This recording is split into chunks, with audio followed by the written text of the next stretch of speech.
Hello, welcome everyone to another edition of Houston Wrestling Radio. This is Abel. And this is Travis.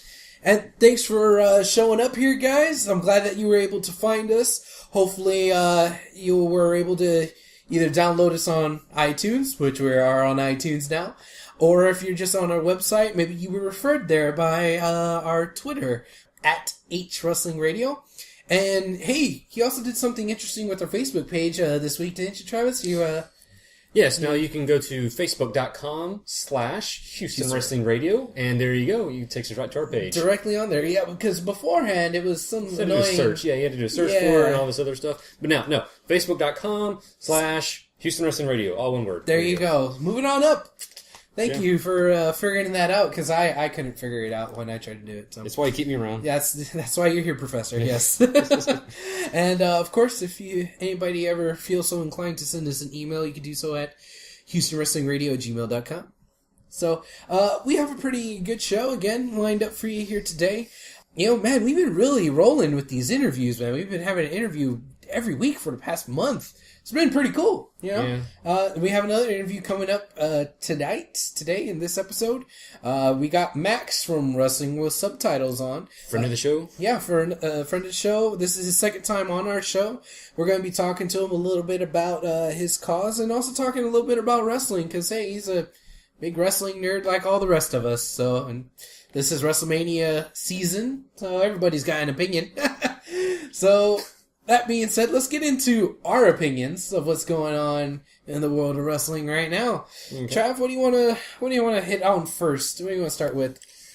Well, I believe the big talk of the weekend here was the situation that started last week. Situation. Well, I'm trying to be nice about it.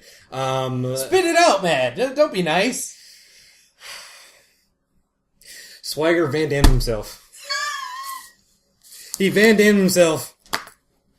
Although he didn't wait this time. He didn't at least wait to get the title. He just screwed up even before he got the title. Right.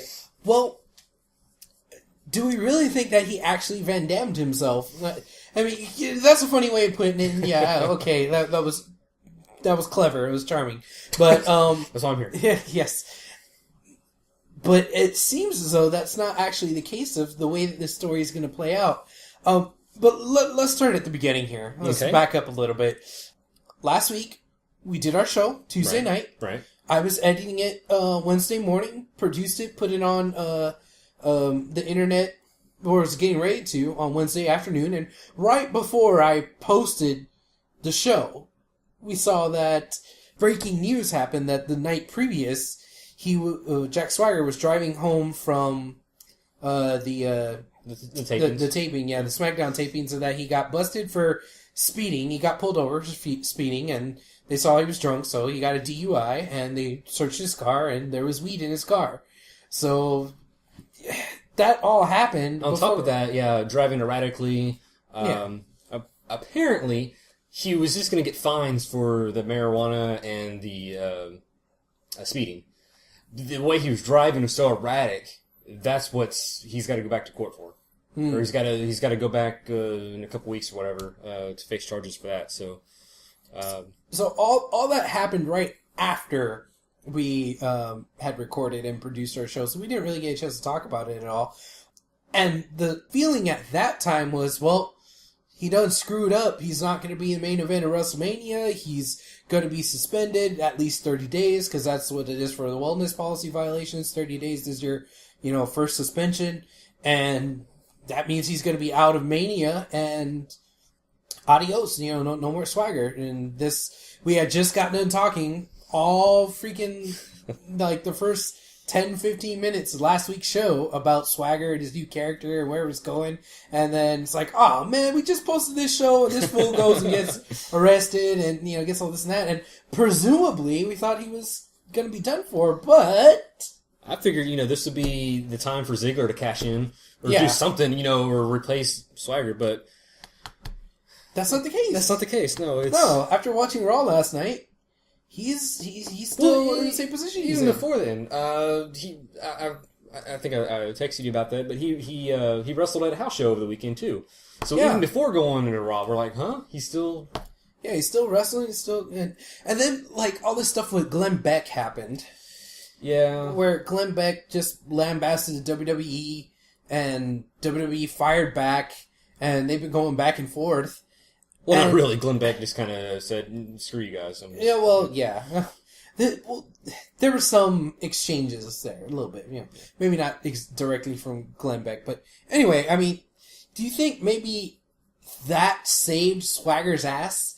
The fact that there was a mainstream media type that made a deal out of his kayfabe storyline that made him say, whoa, let's not suspend this guy that just yet. We got mainstream media attention. Do you think that's what it was? I'm kind of torn on that because in a way, I want to say yes. Okay. Anytime you get publicity that gets attention other than their own website, other people start talking about it, and it's WrestleMania season, yes, I'm going to say that's what's saving Swagger right now. On the other hand, Swagger's not being the controversial one. He's not the one that's saying stuff that's getting Glenn Beck's attention, all these other people's attention. It's Dutch Oven. Yeah, it's all him.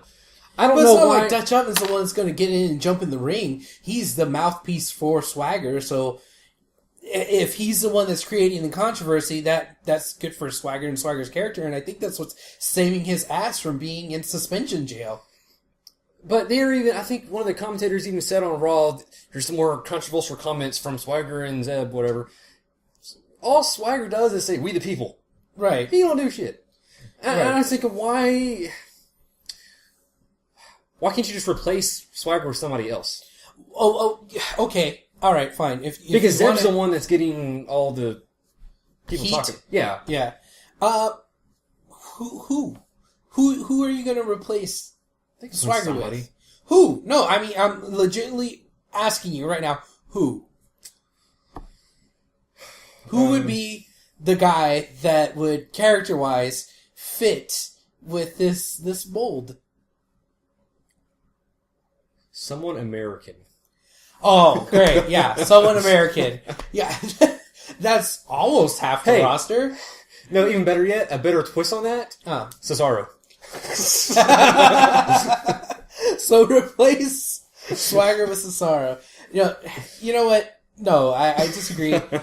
Okay, maybe Cesaro, whatever. But I still maintain that right now, because they're getting this controversial outside media attention, I think that might be what's saving Swagger's ass. Because I thought, for sure, this guy's getting suspended and he could kiss his WrestleMania match goodbye. But just the fact that the storyline itself is too important to WWE right now, they're not going to drop it. Because, I mean, okay, yeah, maybe Cesaro, but you can't really replace anybody else in that storyline right now at this point. Like, I don't think you can. So I think that's how it's going to stay. I mean, even if you were to say character-wise, okay, well, we could just replace Swagger with Cesaro. No, what about Swagger doesn't have a number one contendership shot for the World Heavyweight title. He's a US champion. That's what I was going to say. He has the US Championship. So it's not like he could just get rid of the US Championship and then become the number one contender for World Heavyweight Championship. And, like, there would have been too much gymnastics there to do with moving around the titles and gaining number one contenderships to shoehorn him into that situation. The character Dumber might things work. have happened. I agree. Dumber things might have happened, but the character might work, but there would have been more things they would have had to do to put him in that position. So I think that's why they're sticking with Swagger, because there's nobody else. They're sticking with Swagger so that they can keep this storyline, which is getting their media attention, going. I just thought of another replacement. Big Show. No, get the hell out of here. The reason I'm saying I'm telling you why. The reason I'm saying Big Show is because they just got done. He was kind of going that same route anyway. You know, not as extreme. Yeah, I guess he was being a little racist there. Yeah. You know, but that's the only reason I'm saying Big Show. But okay. we've seen Big Show and Del Rio, so I'm okay with not doing that. I'm just saying that would be another alternative. All right, fine, but well, for whatever reason, or anything that we come up with here doesn't really matter. The fact of it, Vince might listen to us, but He's going to listen to his own. Well, he's a little bit busy. He's torn on it. He wants to listen to us. Yeah. He wants to take our opinions into advice, but into consideration. But he's got other things he's got to do. I guess. Right. You're an idiot. But taking all that crap aside, the fact of the matter is that Swagger's presumably not suspended, and he still has his match at WrestleMania. He's still going along with this whole, storyline with Dutch Oven and Del Rio for the title. So I just feel that on when I was watching SmackDown and Raw, every time like Del Rio or Swagger or somebody would mention going to WrestleMania, or I'm going to fight you at WrestleMania, I was just waiting for a little asterisk pop up into the very bottom, little thing on the note on the bottom of the screen, card subject to change. Yeah, definitely. I mean, taking all that aside, because we were gushing all over this feud last week. Well, at least I was. You were gushing. Yeah, I was. I really like this feud. I really like this storyline, this whole racism thing, and, You like racism. I do. It's funny. I know. It is funny. I liked it. So, now that we've established that Swagger maybe got like a slap on the wrist and that's it. Do you think they're just postponing his punishment? Maybe that's what they're doing, or maybe they were going to give him the title at Mania, but now they're not, or maybe they're just fining him some monetary amount. I don't know. I don't know what they're doing, but let's just move all that shit aside and just forget about it right now. Actually, real quick, did you catch that whenever the news story first broke out, and the only response that WWE actually said about that was yes. Mr. Swagger is responsible for his own actions. Yeah, I did see that. Not his real name. They didn't use his real name. They used Swagger. Mr. Swagger. I've never heard of them using the character's name when responding to something that happened outside of the ring. It's always been like when they're in real trouble outside of the company. I've never heard of them using their character's name. Really? Not off the top of my head. Maybe if I... Well, I'm trying to think about it, but yeah, I can't come up with it was just sounded funny to me. It just... Yeah. Just hearing them say, Mr. Swagger is not responsible for, Mr. Swagger. Is responsible for his own actions. It's like, really? What? So Swagger's responsible, but what about the actual guy that plays Swagger? Is he responsible for his own actions too? Yeah, yes? Does Zeb follow Mr. Swagger around? Oh, jeez. All right, enough of that craziness. Let's just get on to the actual storyline that's going on and what happened on Raw. Okay. Miz TV, yeah. Miz TV, Del Rio face to face with Swagger and Dutch Oven, and for the longest time, I thought Swagger was like a cardboard cutout. Oh yeah, I know. He's just standing there, arms folded, and that's it. Which again gives me more credence to what I was saying earlier. You could replace him with anything. I suppose. Literally, he wasn't doing anything in it. But yeah, it's almost like if you're just tuning in, you would think that maybe Del Rio was fighting Zeb at WrestleMania. Yeah, I mean they were going back at it, back and forth quite a bit. Well, I do gotta say, damn, that promo that was some good stuff, man. Zeb can cut a promo. He's been around the block a few times. Well, but see. Again, we established this last week. I don't know who the hell the dude was. I know that makes me sound like a bad wrestling fan or something because it seems as though I was the only one who didn't really recognize him. But I feel kind of bad because I actually forgot that he was JBL's, back when he was Justin Hawk Bradshaw, he was his manager. Yeah. And I knew about his all the other stuff in NWA and WCW. I had forgotten about that little time frame that he was in WWF at the time. That was a great promo, great segment. He was running circles around Del Rio there, verbally, I guess. Yeah. So that was some good stuff, man. Where do you think that this storyline is going? I can only assume that they're just going to stay the course and let it go. They're not going to adjust anything. Unless, like you said, he was slated to win the title. I doubt that's happening now. That wouldn't set a really good example. I was thinking they were definitely going to pull him out just because of the drug possession, especially with their Bruno being in good graces now with WWE. Yeah. I thought that was going to be a definite, at least suspension or something. or at least take him out of that match. Yeah. But hey. Well, do you remember, and I'm sure you do, our second episode? No. That was that was the same week as the incident with CM Punk hitting the fan. And I was all like, oh my god, CM Punk hit a fan. They're going to take the title off of him. He's going to be suspended. Have to slap a bitch? Yeah. So something's got to happen. They can't just let Punk run around and, hit a fan. I mean... They started it. Yeah. And look what happened. Nothing. Is this going to be the same with Swagger? It's like... I really thought something was going to happen this week. But no, I mean... Swagger, not only was he there, he had a match. He bit Miz. So I mean, which I didn't mind that, but I know you're probably crying over that. All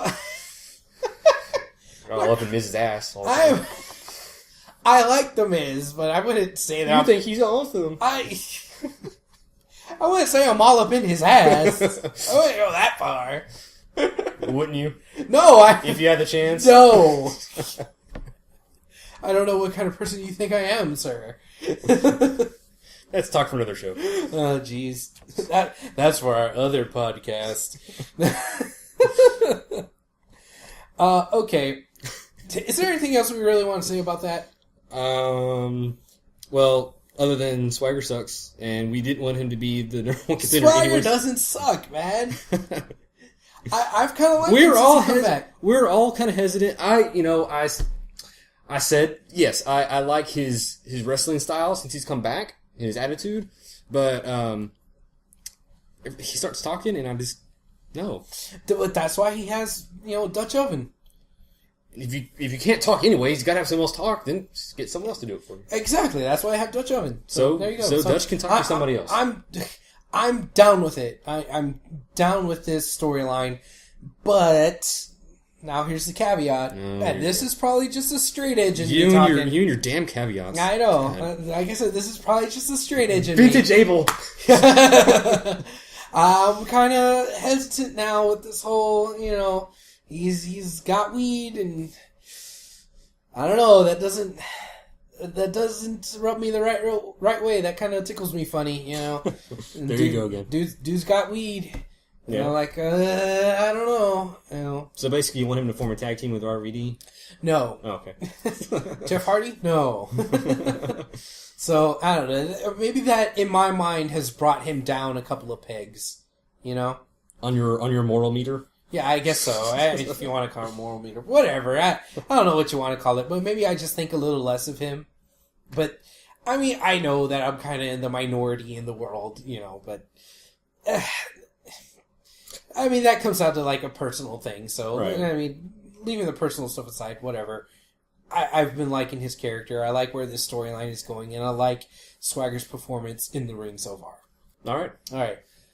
What else we got from Raw? Well, since we kind of moved on to Raw, talking about Swagger, Raw started off with a bang. Yeah, it did. You know what, and granted, everybody was... I think this is the first time that everybody was correct on predicting how the storyline was going to pan out. Oh, yeah. But was it effective? I wouldn't say that this is the first time everybody's correct, because sometimes some of this shit's very predictable. For the most part, everybody. I mean, this was a big thing, though, for... everybody was right about this. Yeah, exactly, yeah. So, it starts off, Heyman and McMahon, which...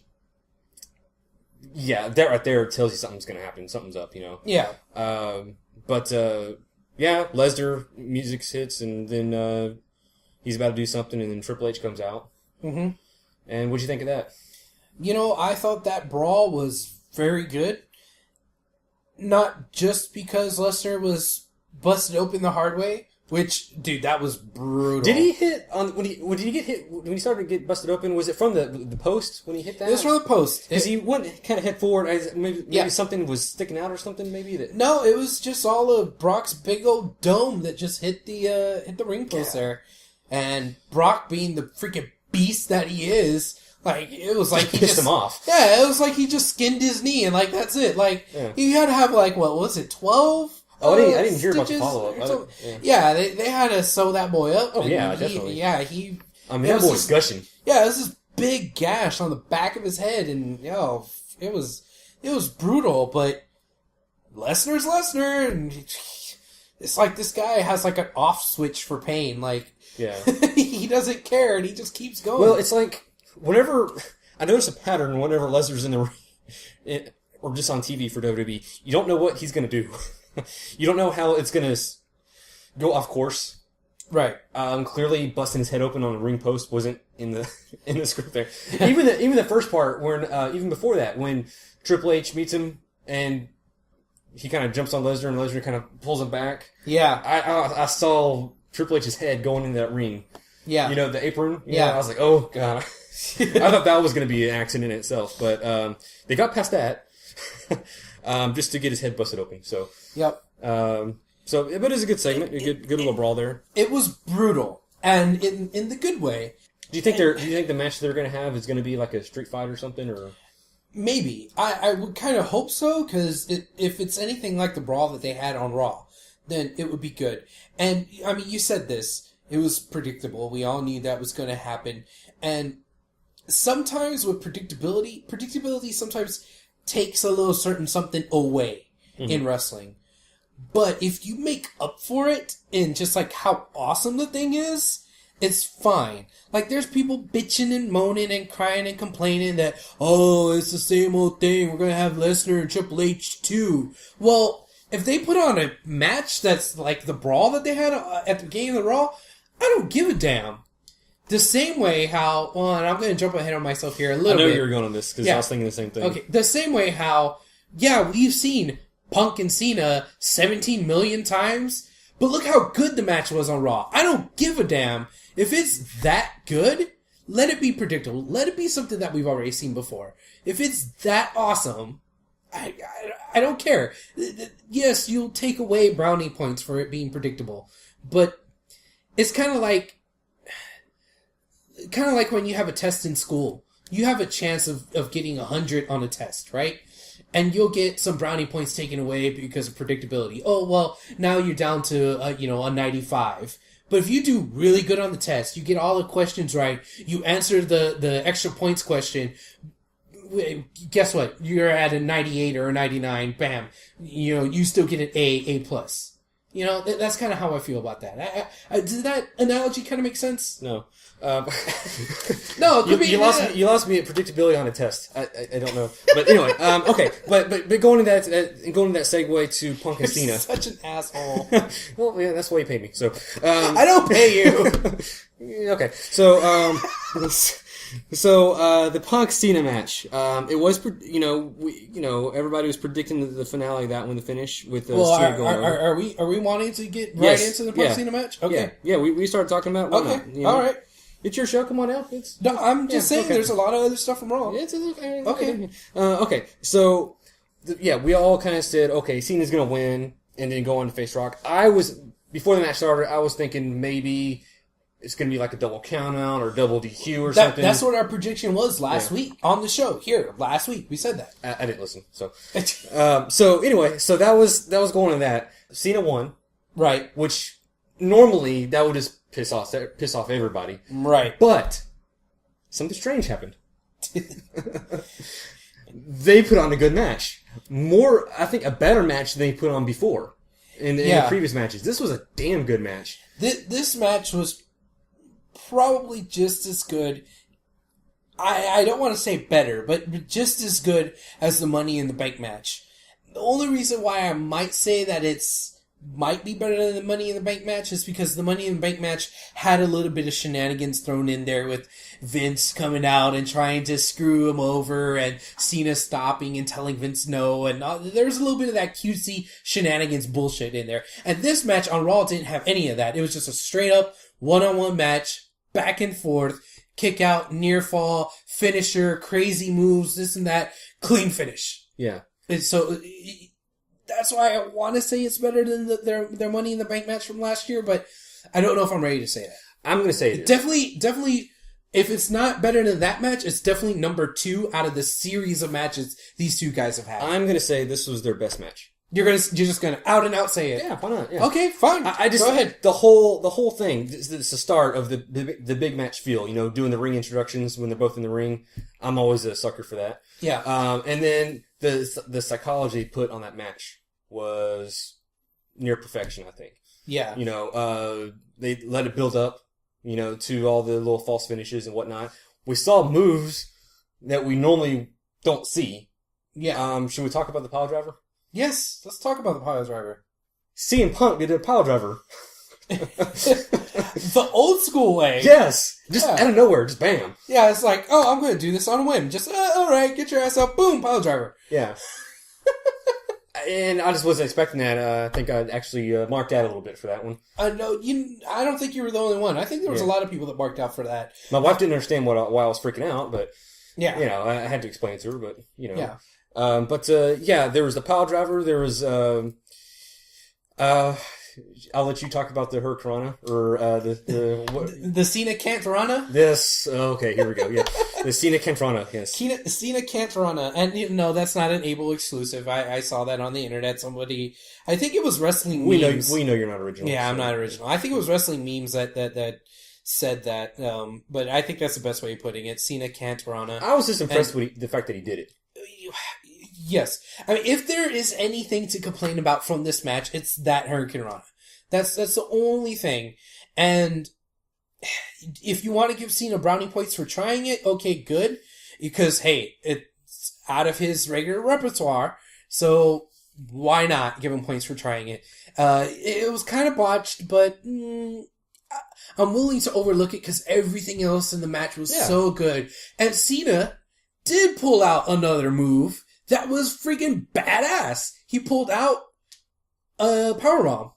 Yeah. A powerbomb out of nowhere. Yeah. And it was well done, and it looked brutal. Mm-hmm. And it was like, whoa, Cena's doing another move. Like, oh. Wait a minute, what's going on? He's getting a time and a half for this match? What's going on? Yeah. He was getting hazard pay. Let's talk about that one exchange they had when it was the STFU countered into the Anaconda Vice. Countered into the other one that Cena does, crossface, whatever. Yeah. What? I don't think there's anything else to say about that. Like, you had, STF, Anaconda Vice, crossface. Yeah. I'm still trying to wrap my mind around how they actually pulled that off. A submission chain wrestling move with Cena?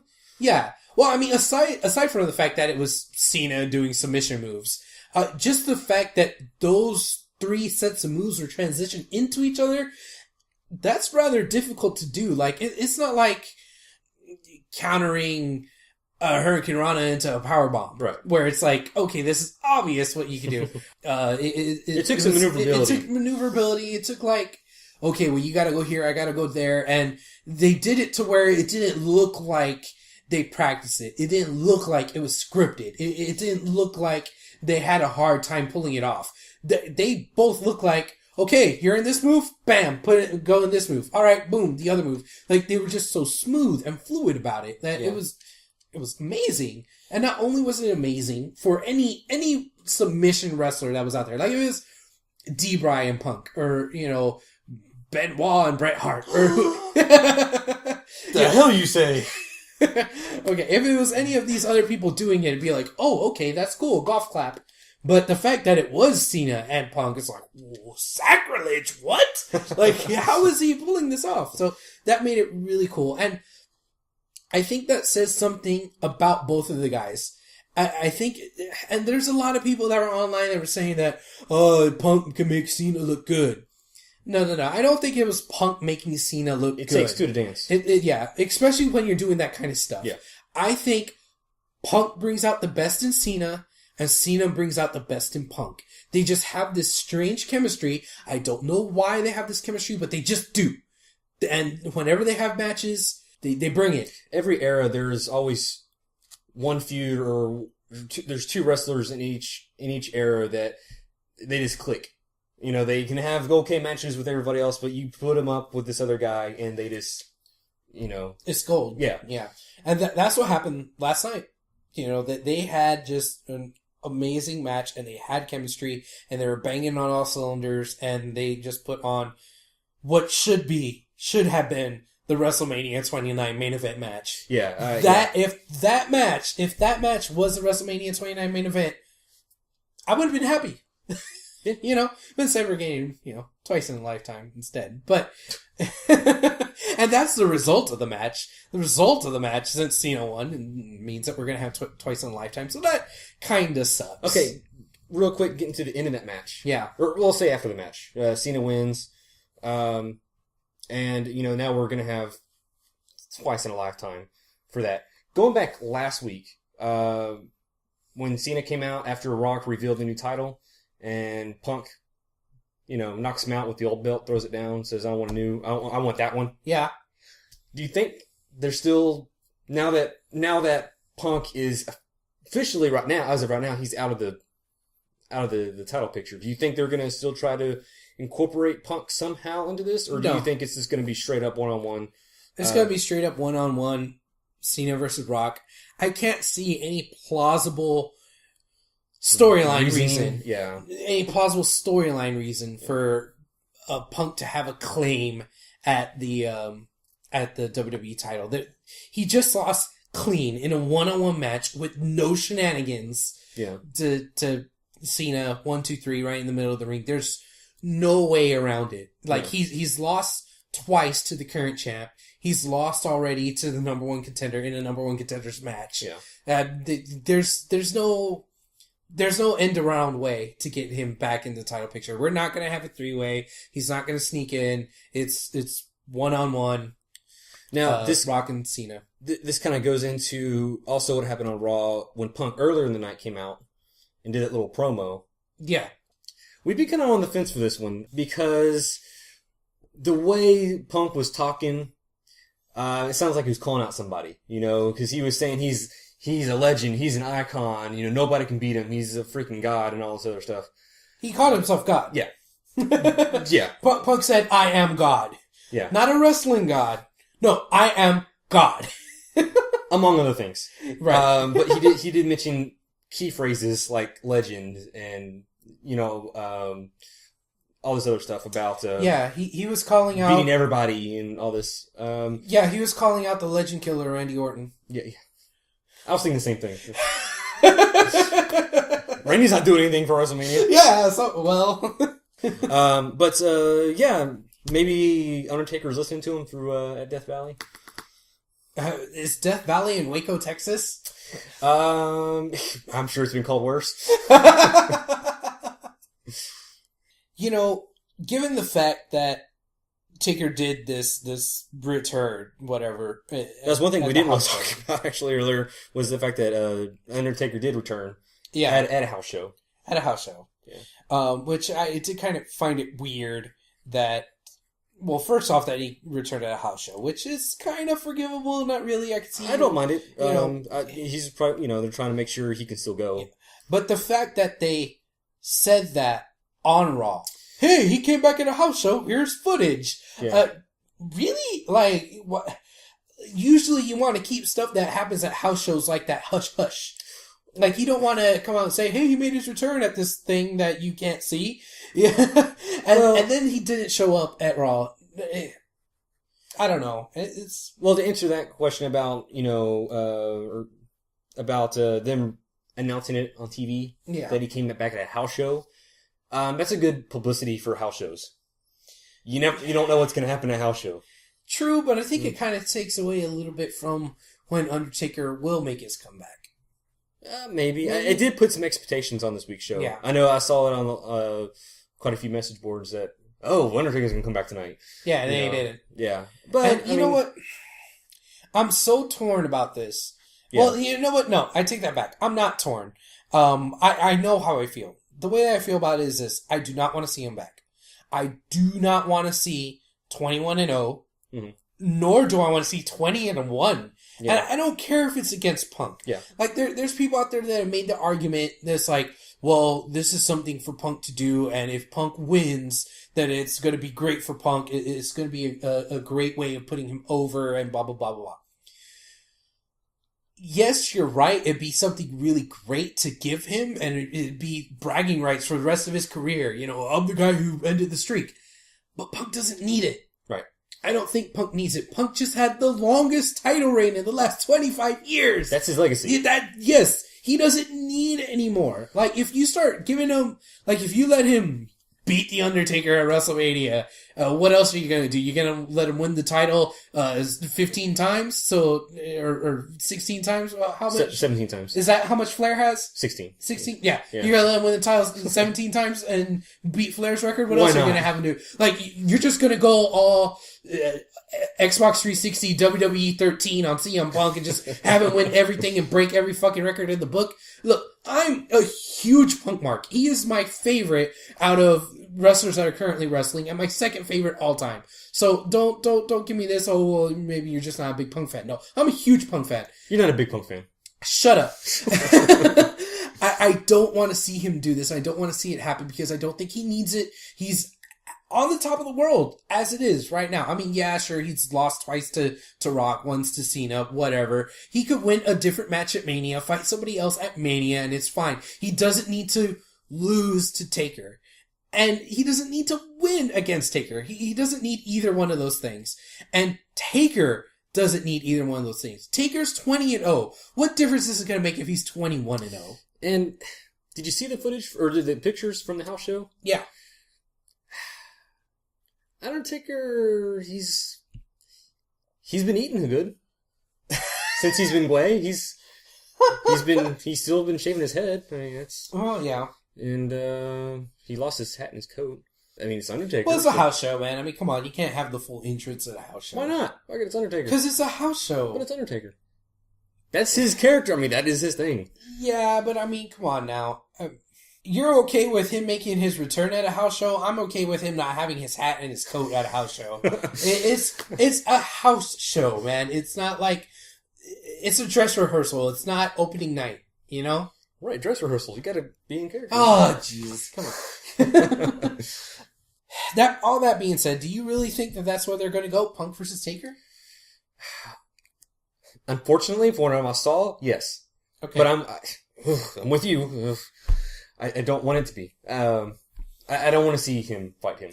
And I feel like you and I are kind of in the minority on this. Because there was an awful lot of people on Twitter that were watching last night that wanted to see Punk come out, that wanted to see this match that Cena and Punk had end in shenanigans with the lights going off and the gong hitting and then Taker coming out and costing Punk the match. There was so much of that going on that I feel like, am I really the only one that doesn't want to see Taker again?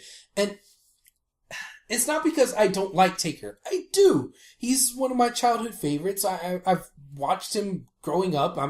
I'm 29 years old and he's won 20 WrestleManias. For the majority of my adult life, hell, for all of my adult life, he's been the main attraction at WrestleMania. So, yeah, of course. I mean, it's kind of like Michael Jordan, and I know you're not a sports guy, but maybe some of our listeners will get this, is after Jordan was done winning championships, he retired for a little bit. NBA fan, come on in. Oh, well, I just know, okay. Be like Mike, come on in. Yeah.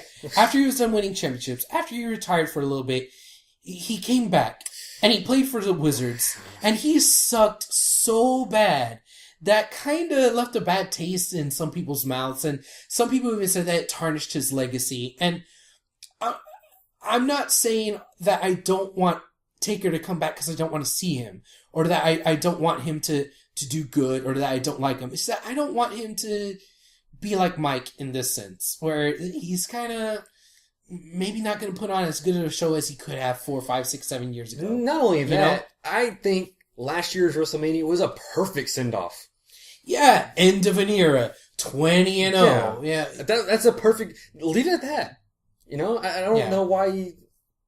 I mean, I guess if he can still go, sure, he's up for it. But I just don't want to see it. You know? Yeah. That's. I guess we're both on the same boat on that one. So. I don't know, man. I guess this is another one of those things. Well, we'll see next weekend if he shows up. I was just waiting on Raw during that promo that he was doing. I was just waiting for the lights to go out or something. Or I even said this to my wife. You know, we're watching the main event, and after the main event was over, I was expecting Punk to still be in the ring, just sulking or bitching or something, and then the lights go out and you hear a gong or something. And then that's the end of Raw. Yeah. No, that didn't happen. Yeah. So, next week, I mean, maybe they just did it. Maybe they wanted to give this 5-star classic its due. Yeah. They didn't want it to ruin the awesomeness of the Cena and Punk match. They didn't want Punk to be in 2 separate feuds. Yeah, maybe that's what it was. Which, Speaking of 2 separate feuds. Yeah. Something weird with Sheamus. Yeah. I assume that they're moving on from S.H.I.E.L.D. and that he's going to start a feud with Barrett, maybe for the Intercontinental title, maybe, but at least a feud with him at the very least. Right. But on Raw, we were getting 2 separate Sheamus segments. Which, hey, that's my boy, Sheamus. So, but I'm all for that. But it just didn't make any sense. Like when S.H.I.E.L.D. was out doing their promo, which that was a good promo they did too. Yeah, they did do good on that. Well, Ambrose and Rollins did good. Reigns is... I think he stuttered. I think he paused for a second. Reigns is a little intense, man. And, I wouldn't say it to his face. But I kind of like him for it. If he was more like Ambrose and Rollins, I think that they would be too one note. I think Reigns being crazy and being so intense, I think that adds a different dynamic to the Shield. Right. So I'm okay with it. Okay. That doesn't help his promo skills, but anyway, getting back on point here. So Shield was doing their promo. Sheamus comes out after the fact that earlier in the show, Sheamus came out in the tuxedo, mocking the Oscars, I guess. I don't know. Which that right there was, really, like, I understand the Oscars just happened, but does WWE really need to parody the Oscars? I mean... Have like a Slammies or something? I don't know. Anyway, so Sheamus was doing that little bit with Barrett, and Barrett came out, and they were doing their own thing, setting up a feud. Seemingly. But then later on, that's when S.H.I.E.L.D. came out, do the interview, and the first person to interrupt him, Sheamus. Which kind of threw me off. I was just like, what? Really? Sheamus? Which led to them being distracted and Randy Orton coming out. And so we're assuming that Orton's going to be inserted in this feud. Right. So now the trio is Sheamus, Ryback, Orton? Maybe. I don't know. The Shield's awesome, but I realize that there's a flaw in having a trio that's that impactful and that destructive, I guess you could say. They're at the top, they're in the main event, but to have anybody feuding with them, it has to be 3 other face main eventers, and that kind of ties up a lot of the upper card, Yeah. So, and now you're really starting to have a revolving door where it was like, okay, Cena's busy. Okay, well, let's move in Jericho. Okay, Jericho's busy. Let's move in Orton. Yeah.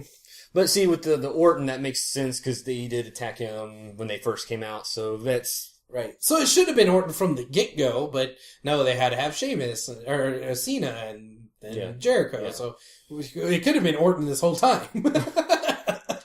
Orton just got lost. He was just walking in circles. What do I do? You've been hanging out with Swagger and that sticky icky too much.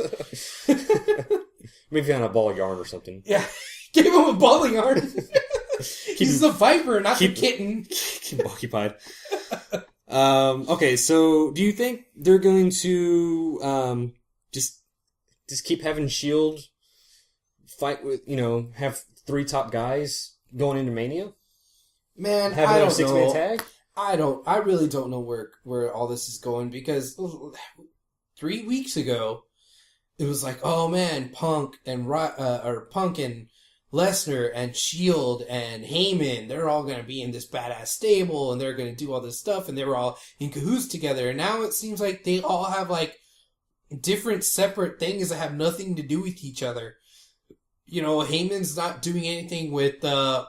Why was he out there with Punk? Yeah, exactly. That's what I was about to say. He wasn't doing anything with Punk. He's kind of only doing stuff with Lesnar. S.H.I.E.L.D's not doing anything with either of them. Yeah.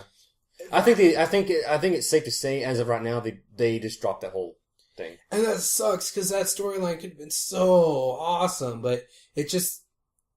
Once they brought in Vicky and Brad Maddox, that's it. Bricky. Don't start. Don't encourage it. Don't even encourage that. Oh my god, you like that, don't you? I think it's funny. I think it's funny. I mean, Brad Maddox is annoying, man, and they're playing that up to a T. He should be the new general manager for Saturday Morning Slam. That probably won't be it. It'll probably be like something like Hornswoggle or Santino. That's my prediction. After not giving a damn. Okay. Now, I kind of don't really know where Sheamus is going, or where Barrett's going, or where the Shield is going. Like, all of that, the lower upper card, I don't know if that's what you want to call it. That whole thing is kind of a mess right now. And until it gets more formed and yeah, ready to go for Mania. But you would think that somewhere in between there, somehow, some way, Ziggler would fit in there. Well, he's not doing anything else. Yeah, he's not doing it, well, other than losing to Ryback, who presumably still wants to fight the Shield. So now he's fighting Ziggler, but Ziggler straight up lost. Was that just a one-off match that Ziggler lost? Like, what's going on with Ziggler? How does he fit into this upper low card, whatever you want to call it? What the hell's going on here? There's just too much murkiness in that whole area of the card. Ziggler it's a weird case. He has so much of a following, and I think he still does have a following, but for me, personally, WWE has made me not care about Ziggler anymore. Oh, that's so sad. And yeah, I think so, but that's just the way it is. He's lost so many times. I don't care he can put on a good match. He can. I can't take it away from him. Yeah. But, status-wise, at this point, I don't care if he cashes in. His money to make. He's lost this whole year. Because, okay, I see what you're saying. Because even if he did cash in, since he's been made to look so weak, he'd just be a paper champion. Even with run-in interference with Big E and AJ, which, that's another thing they totally screwed up on. AJ's character. Are they doing anything with Big E or whatever his name is? Is he going to do something else? You know, I think they don't know who to push in this little trio they have right now. Yeah. You know, all AJ does for the past 3 or 4 weeks is she just looks mad. They just cut to her, you know, when Ziggler's losing, you know, she's got this mean look on her face. Yeah. That's it. That's all she does. Except she'll jump up on the apron and yell at the ref to distract him, and that doesn't even work. Yeah. You know? So even Ziggler, even with the interference and all this help he's getting, he still can't win matches. It's not just once. It's like all his matches. Yeah, that's how it's been for the past several weeks. Yeah, ever since 2013. I don't think he's won a match. Yeah, you might be right.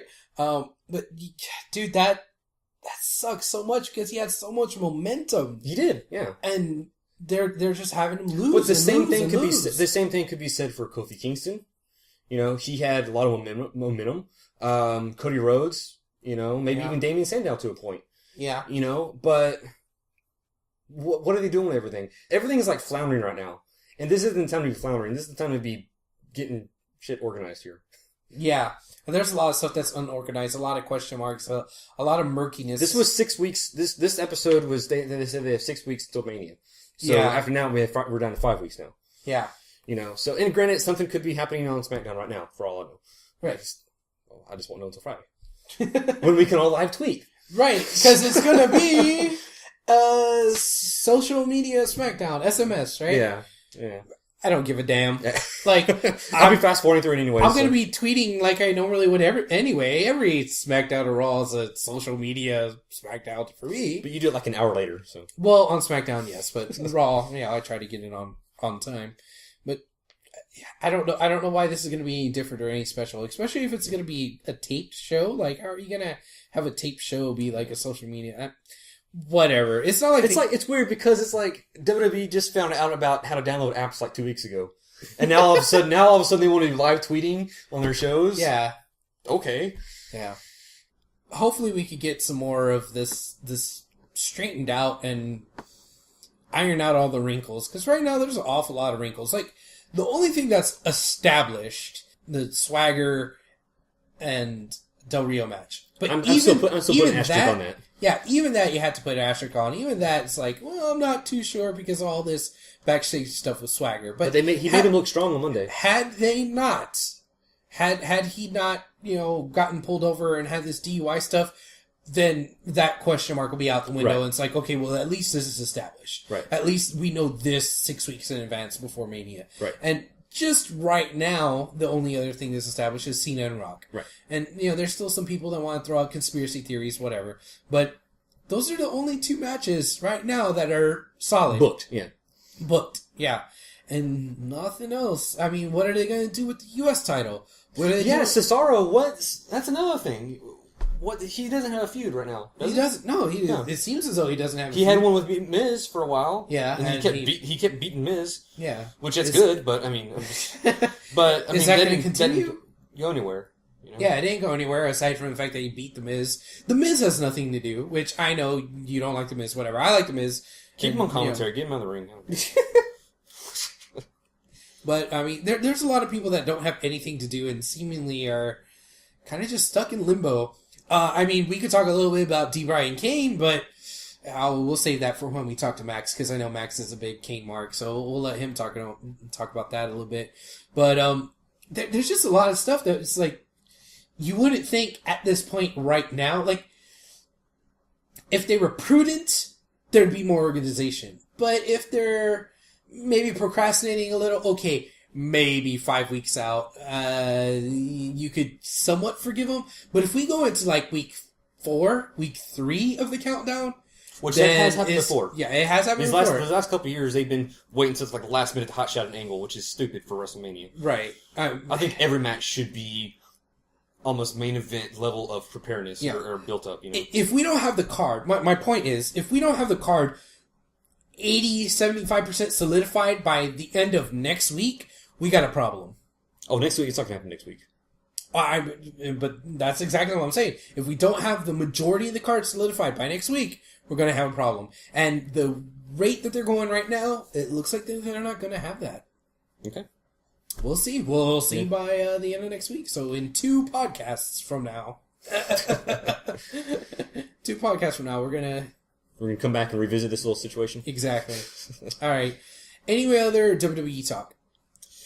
I think that's going to do it for this week. I think we covered a lot of stuff going on this week. Yeah, and I mean, there wasn't really anything for SmackDown, wasn't really anything for main event that's worth noting, because main events turned into the recap show pretty much, and SmackDown's always been the recap show. I'm still giving main event the benefit of the doubt for right now. Yeah, once we get out of WrestleMania season, then maybe we can get back to normal with main event. I'm not gonna lie, I like their video package for their intro for main event. Oh yeah, the music they use and all the way the timing the clips of what's on the words of the song. Yeah, I think it's just they did a really good job on that. Yeah, I think main event has the best intro out of all their shows. Yeah. But anyway, I just left this out there. That's that. Okay, do you want to talk a little bit about Impact? Well, yeah, this was the I believe the final week of the UK tour. Is it? I think so. We're not professionals here, people. Well, trust me, they know. Yeah. But so, regardless, Impact was in the UK this week. Part of their little tour they've been doing. They had a couple of good matches. Yeah. They had the 4-way elimination match for the Knockouts title. That was a damn good match. Yeah. Oh wait! Before we talk about that, let's throw this out here. Match of the week. Oh, Punk Cena. Punk Cena. There's no... Hands down. Yeah. No candidates, nothing. That's your match of the week. There you go. Match of the month. Possibly match of the year candidate. That is going to be on the best of DVDs they release. Oh, it better. Yeah. Yeah. Okay. Had that match not happened, we could probably talk about, this match, the knockout match, possibly being a match of the week candidate. Yeah, it was a very good match. It was really good. I liked it. And WWE should be watching TNA when they handle their knockouts. No. What needs to be happening is that the WWE Divas should be watching that and considering, when does my contract expire and how soon can I get with TNA? That's what they need to be thinking. Well, no, the women they have as divas, they don't want to be a knockout because they don't want to have to wrestle. Oh, they don't want to have to actually earn their paycheck. Yeah. Maybe Natalia and Tamina. And Caitlyn. Yeah, I can see her being Caitlyn... I can see her roughing it up in TNA. Yeah, I think Caitlyn, given enough experience and given the right kind of guidance, I think she could be like a really good rough and tumble, women's wrestler. And I think TNA would give her better music. Oh, yes, she definitely needs better music. Anyway, so yeah, this Knockouts match, great stuff.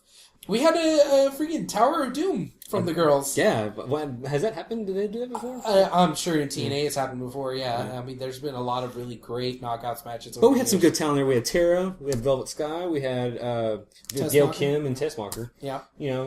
4 ladies, they can go at it, Yeah, all 4 of them are pretty darn And that good. was a good match. I mean, you saw it in that match, Yeah, it was great. And it was a good play on the elimination match, the fact that the champion got pinned first.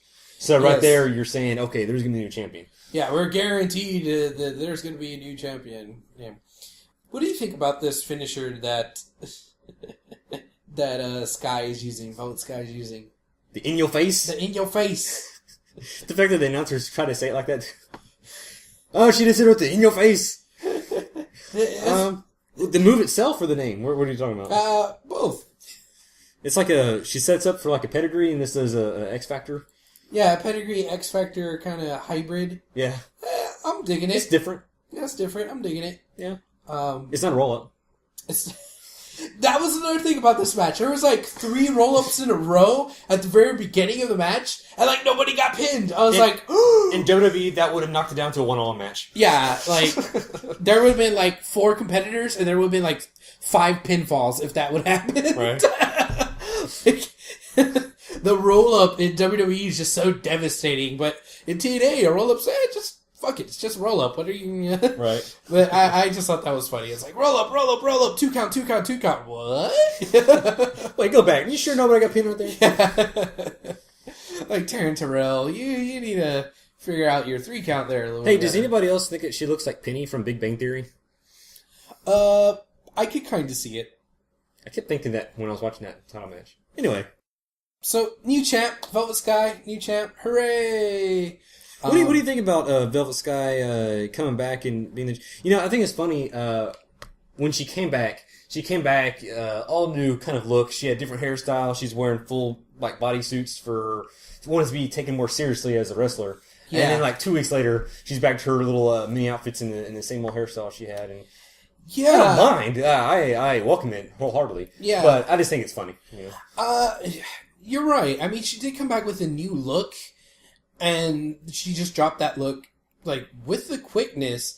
And I wonder if that has anything to do with them being in the UK, because I know that sometimes whenever any wrestling company travels overseas, sometimes they can't take everything with them, and maybe that part of the department where she had, like, the new gear or whatever, like, they didn't make her multiple outfits, they only made her one, so since she only had one that was clean, she just wore, like, her old stuff. No, I'm just going to go with the fact that it wasn't getting over, and she just wanted to go back to what worked. I guess, maybe. I don't know. I kind of like the full bodysuit. Like, I thought it was pretty cool. And it was nice seeing something new, but then she just went back to the whatever kind of top you would call that in the skirt, so... Skimpy. Skimpy top? Is that the technical term? Skimpy. Yeah. Whatever. She went back to that. I'm like, okay, classic Velvet, but I thought she was entering a new phase of her career. But she did for like 2 weeks. Yeah. She went work out. Yeah, I guess so. And they got her the title for going back, so there you go. I think it's cool that she's a champ again. It's been on Tara for a while, and Tessmacher's kind of had her turn, and Velvet's been a champ before too, right? Yeah. Yeah, so, she's getting it back. So, given the fact that there's maybe just 6 or so knockouts, even though it's not that big of a division, it's still good, and they still put on good matches. And, okay, this guy's a champ. Well, it's her second time being champ, and everybody else there's been champ, and, there's only so many knockouts to go around, but they still pull it off. And I feel like WWE has just as much, if not more, divas. No, I know, you give me that look, but, I mean, on the roster, they have just as many bodies, people, and they just don't do as well, I don't know. I think You wouldn't know if WWE did have as many divas. They don't use only 2 or 3 of them. All right. But what else happened on Impact? we had an 8-man tag, which didn't really further anything, but it had more involvement with the tag champs, Austin Aries and Bobby Roode, along with trying to team up with Bad Influence. Bad Influence, yeah. And that didn't work out. No, it didn't. And it was great that it didn't work out. Like, they did such a awesome... The series of tags they try to do. Yeah.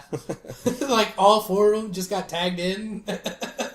And they just right out. in a row. Yeah. Then Rude and Aries just walked out. It's like, screw this. And I really like all the psychology that they're putting into this. And, we can compare it again to Team Hell No. It feels like this is Team Hell No, except without all the cutesy stuff. Right. They're really boiling it down to... if D-Bry and Kane were like serious, like hardcore heels, then this would definitely be... yeah, I mean, there's still an element of comedy in there. Hell, a lot of it's comedy. Well, just with them bickering back and forth, but it's not nearly as over the top. Yeah. And, I mean, they're not, like... Yet. Hugging it out and all that crap yet. Yeah, and I'm really digging it. I really like it. And the fact that they had Bad Influence to kind of throw in the mix there with that match, and have more interaction with that. Because all 4 of these guys, they click. They know how to... They all have that ego. They all have it was really great. It was a great match. And, again, if we did not have Punk Cena, I think that would be another match of the week candidate. And well, I don't know if he'd be match of the week candidate, but I mean, it was okay. But I think it was more or less telling the story about them 4 guys trying to team up, and that might actually go somewhere. They might have a match against each other or something. Because they did leave him. They left him behind. So. They did. That was hilarious. So, guess who's the number 1 contender? Well, it must have been one of the guys that fought last week in a series of matches. Right. To determine who Hogan would pick. Right. Because they had to impress Hogan during those matches. Right. To determine who he's going to choose. So it must have been one of those guys, right? No. Oh, was it? No. It wasn't one of them. Oh. Well, it wouldn't have been like someone that's married to his daughter or anything, would it? Yeah. Oh, it would? Oh, yeah, okay. Yeah. The old Triple H... Okay, I see what's going on here. Yeah. What would you call that? Plan? Triple H plan? Yeah. Yeah. It's kind of like the 401k plan, but it's... Bully Ray just, I'm going to marry the boss's daughter and I'm going to get a title shot. So, there you go. And that's ridiculous. I don't like that. That's stupid. Screw the Aces and Eights. Screw this storyline with Hogan and Bully and... whatever. I don't care. Go watch TNA, folks. No, but during the broadcast of Impact, I told you this earlier. I was thinking what was going to happen with Bully Ray. Maybe not on the show, but eventually he was going to be revealed as being part of Aces and Eights. Just because the last few weeks he's been getting over the top with being cutesy and huggy and lovey-dovey, just maybe easing his way into the Hogan clan and thinking he's all nice and good and everything. But only to be revealed that it was all part of his plan. Heel turn. Yeah. Now that he's married to the boss's daughter, so now he can, maybe he's even corrupted Brooke like Triple H corrupted Stephanie. So I could definitely see that. But then again, they had that long match and he was getting beat up by Ace and Nate, so that's probably not going to happen. But anyway, that's all I got for that. Okay. Is that enough for TNA talk for this week? Sure. Let's move away from that and let's go ahead and just move on into our interview. Okay. With Max from Wrestling With Subtitles. Let's go ahead and bring him on right now, okay? All right, sounds good. All right.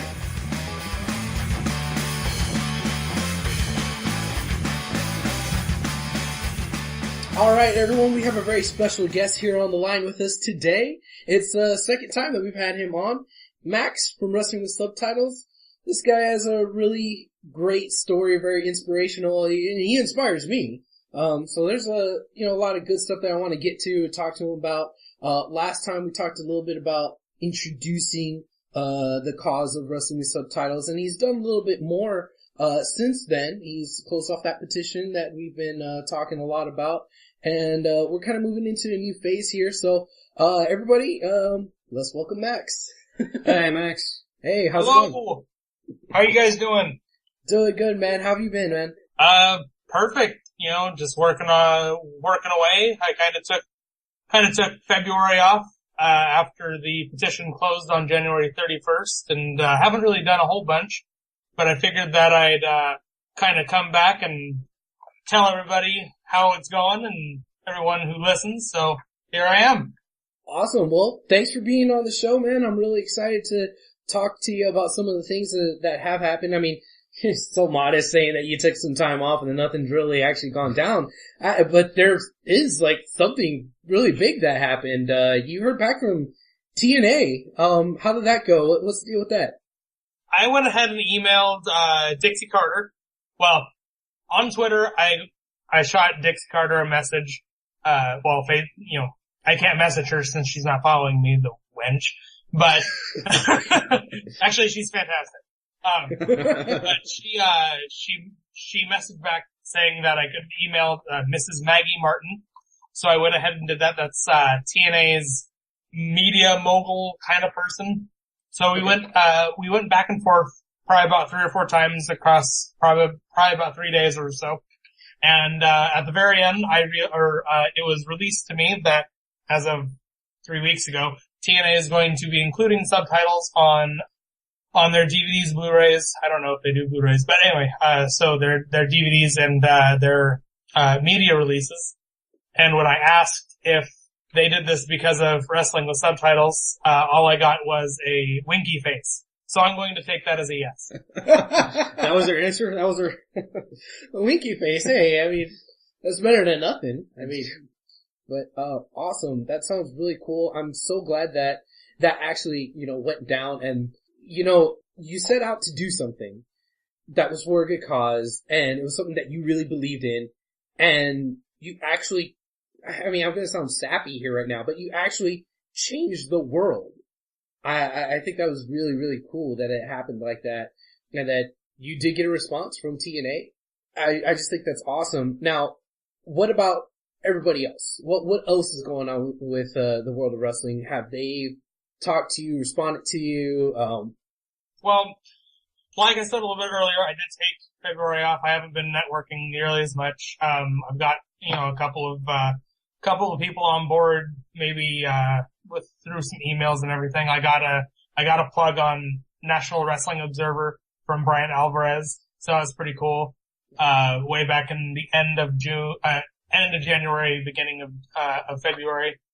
Other than that, I mean, I've been procrastinating on getting out the petition, because, I'm kind of lazy. But also it's, Wrestling With Subtitles has been, part of my life now for, 8 months. And, I kind of wanted to wait a little bit to see if there was any more involvement from anybody else. And, since everything kind of shut down when I shut down the petition, which I figured it would, I figured why not in the first week of March, so like March 1st, 2nd, and 3rd, I'm gonna go ahead and print out the petition and send it to the remaining ROH and WWE. There's no reason to send it out to TNA since they heeded my request. They didn't hire me, but heads or tails, Baby step, right? Baby steps. So that's really where it's going right now. I'm really hoping that WWE I posted, fun, or, not ironically, but, as a quick little jab to WWE, how does it feel to be second wheel to something that's groundbreaking?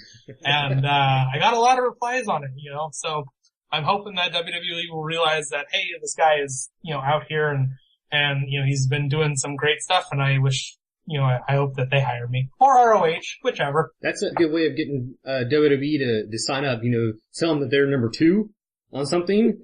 Yeah. Tell Vince he's not number 1 on something, and this reverse psychology, and right. And then that'll get Vince to switch his tune and get that signed up. I'm sure that'll work. Sure. It's foolproof. Yeah. No, but you mentioned a little something there about TNA and these other companies hiring you. And I think that was something that we kind of maybe alluded to in our first interview, but let's explore this a little bit more.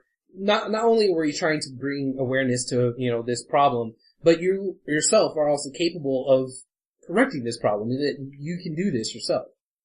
Yes, the end of December and beginning of January, I researched, probably about 15 different programs to try to figure out if I could physically do it on my own. And while I cannot print the DVDs, nor can I have I cannot set up the DVDs to where they could have the subtitles or not. I can put subtitles on the video. So I can't, there's not a menu option for me, but I have a way of doing it. So if they want to if they want to, use me as transcription as an off, cause obviously I'm not going to move to Connecticut, or I'm not going to move to Nashville, or wherever the hell ROH is based out of. I think so. Philly? I don't know. Sure. Let's go with that one. Not Seattle. Not Seattle, of which there is one indie promotion and they don't do anything ever. So I can transcribe and do the actual video, because the way that you have to do it is you have to create a text file, and along with the video file you have to combine them. So I found a way to combine both of them so that the subtitles are on the video, but I can't on-off switch. So that's where I am right now. The on-off switch is the more expensive part, because that's a system program that I have to purchase. But I can transcribe and get a text file, and I know all the coding to do that. I didn't go to school for this, and I haven't never taken a professional transcription class. So, figuring it out on my own was a pretty big step, and I danced around and I'm like, oh god, I did it, and then I fell because I was tired. Well, that's really encouraging, because, and I know how you feel, because hell, this whole podcast is us, figuring it out on our own, not, having anybody teach us or go to school for it. So I definitely understand what you mean and how you feel when you say that. So, that's really cool, and it's very encouraging to us. And also, I would think that other people out there that maybe you're listening to the show or hear your story or whatever, that they would be inspired by, just your, I'm gonna get up and do this attitude. That being said, I don't want to take anything away from that. Are you saying that basically, since you can provide this service, since you figured out how to do this, are you going to be able to try to make this into something that you could do full time? Is this something that is actually going to be hi, my name is Max and I put subtitles on DVDs? Yeah, that's kind of the final, goal is to, if I can get a couple of smaller companies hell, ROW, I'm Reality Wrestling Reality Check, follows me on Twitter, and I don't know who runs it, but the guy is super cool, and he, I don't know who runs it. Do you guys know who runs it? Yeah, I think I do. Okay. So the guy is really cool, and I talked to Stash a lot on Twitter from the ROW. most over ref in the business. Yeah. We've got to have a facial hair off, and me and him will go up against each other, and at the end of 6 months we can both shave. That would be awesome, because I know our listeners can't see this right now, but Max has got this gnarly beard, and Jason, the ref, Stash, he has this gnarly stash. So if you were to put Max and Jason together, you'd have Zeb Coulter. I don't know, as a compliment or... I don't know if you guys saw this last night, not to stray from the point. Hacksaw Jim Duggan, tweeted last night that John Cena's, shorts are made out of Zeb Coulter's vest. I saw that. I retweeted that. Oh, it's so funny.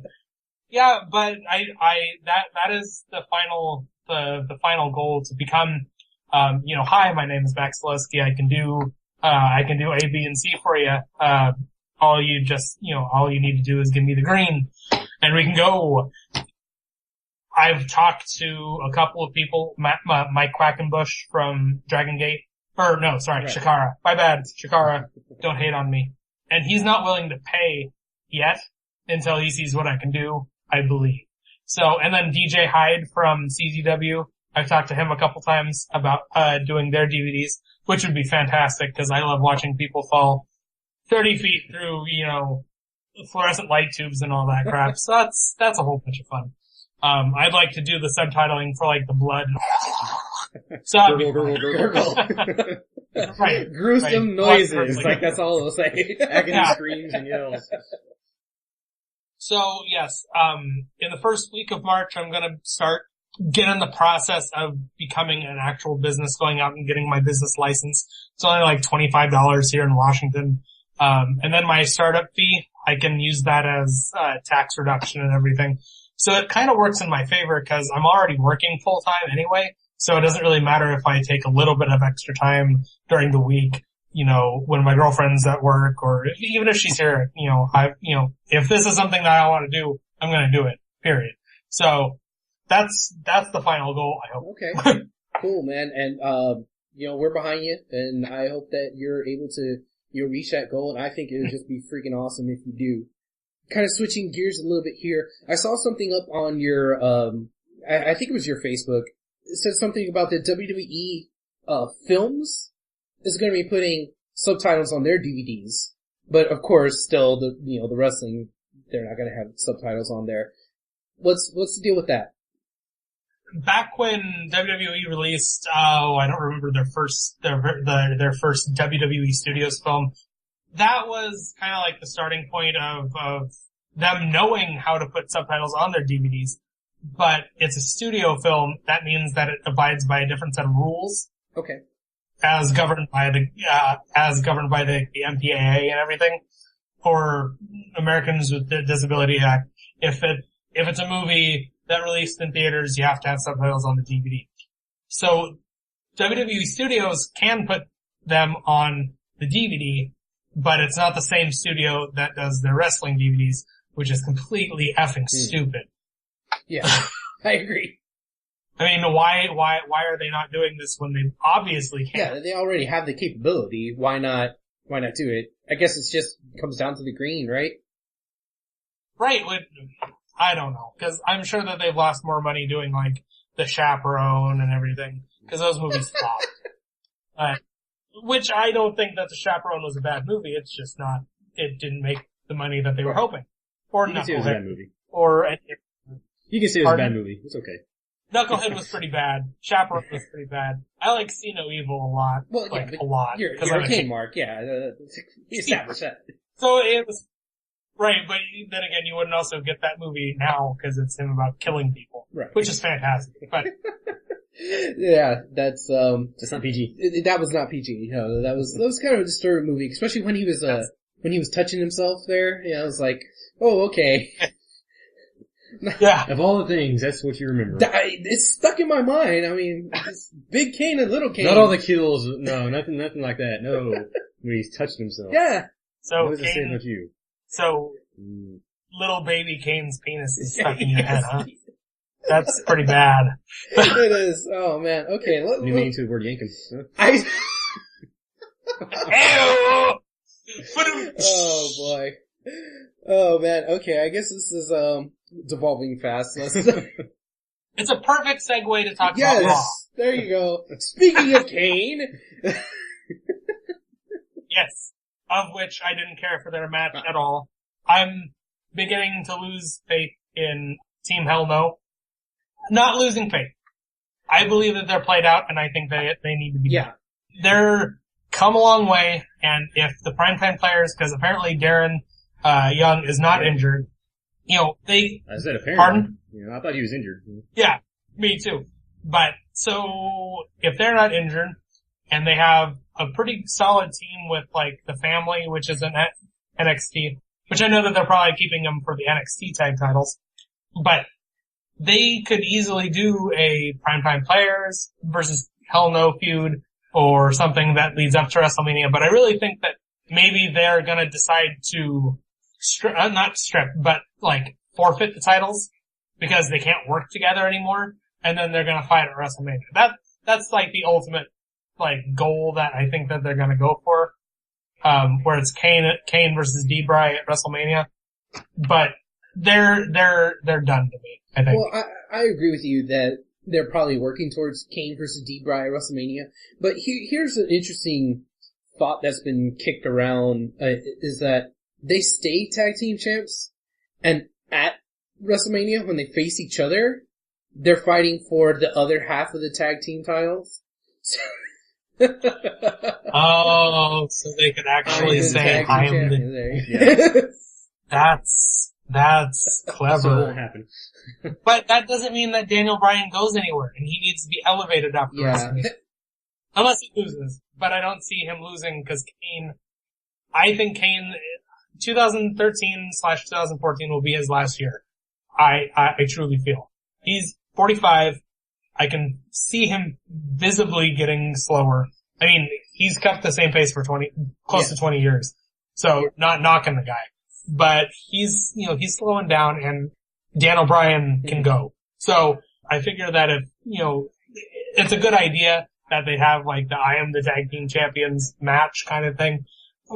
But if Kane wins, or if Daniel Bryan wins, where does that put Daniel Bryan? Yeah. So, but still, it's a wonderful idea. I just think that Team Hell No needs to be done. Yeah. Team Hell done. I think it's WrestleMania is going to be the culmination of that whole storyline. Maybe even special guest referee Dr. Shelby. Oh, that'd be so awesome! That would be awesome if Shelby was roughing that. But I think it's going to be where they just get into such an argument during a tag team title match. They just lose the titles, and that just sets everything up. They just kind of blow up at each other, and that's when it kind of starts setting in motion. And Kane versus D-Bry at WrestleMania. Yeah, I think that might be the more probable. And let's just do this. Let's do a mask versus hair match. Mask versus beard? Yes. Kane has lost his mask twice now. He doesn't. I'll be rooting for Kane to win this match. Well, yeah, exactly. I mean, okay, don't have Kane lose his mask, but that beard, it's gotta go. I'm sorry. I don't say it. Yo, I'm a beard guy. Come on now. And he's from Aberdeen, which is 20 miles away from me. What's going on over here, man? Please. Oh, maybe. I have part goat in me. Edit that out. No, that's staying in. That's staying in. Alright, what do you think of the new title belt? Me and Travis, we talked extensively about it last week. I want to get another opinion. Now that I know that they have customizable sides, I'm okay with it. Take that, Travis. So you want every champion to have customizable little side belt things? I think so, because I know that Sheamus did it once, and then I don't think it was WWE, official, but there was, a Photoshop job of some of the other side plates. I'll see if I can find it, and I can tweet it to you guys.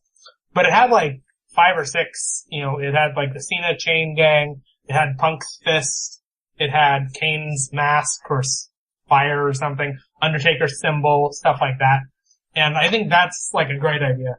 That it's customizable for everyone since it doesn't have a nameplate. Yeah. The only problem is that I don't see it being used as a weapon. Because you can see a lot of leather in it. Seems more fragile. Yeah, that's true. Yes. Although, I don't know. It doesn't need to be a weapon. Yeah, it still has a lot of bling on it, so it could still hurt, I suppose. If it has all that leather, hey, it could be a leather strap, and just whip somebody with it. Like Sabio Vega. You're done. Oh boy. You're showing your age, man. You're showing your age.